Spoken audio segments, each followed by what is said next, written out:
So here we are. The keyboard has been removed.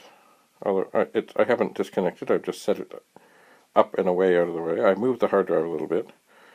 The little thing you see almost in the middle, above the Agnes chip and above the Paula, I think it is this plastic leg. And I guess that is the mounting system. And that it just keeps it up and away and off the circuit board. The hard drive, that is. The hard drive, of course, remains in its paper and bubble wrap with a rubber band, which keeps the LED tucked away. Now over here, this seems to be the magic of the hard drive. First of all, it has a, well, I'm not sure what version of the Kickstart.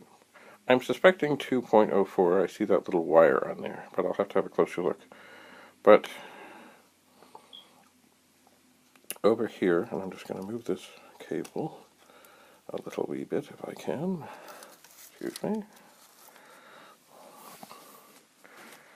Over here we have, it goes, well, the 68,000 chip comes out, this thing goes in, and then there is certainly a hard drive controller. And I see something, it says, looks like, maybe it's ICO ink or TCO ink, and it says ADIDE, I believe. So that appears to be the drive controller. It does. Now over here is what appears to be memory RAM expansion. And the reason I went, is, and maybe this is just the way it is, there does seem to be some green slime along all the connectors here. And it does appear that there was a battery that probably was right there. And it looks like it might have leaked.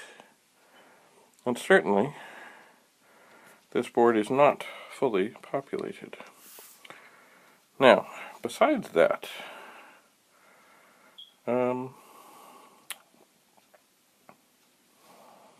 don't know what else. It looks like it's an updated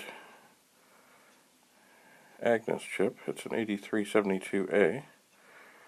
I don't notice anything else much different, but certainly this hard drive controller is something.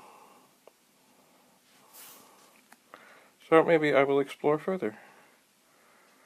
But I am impressed with their plastic mounting leg, to be sure. But I guess when it's tightly inside of something and there's nowhere for it to go, I guess there's nowhere for it to go. Alright, we will continue our explorations.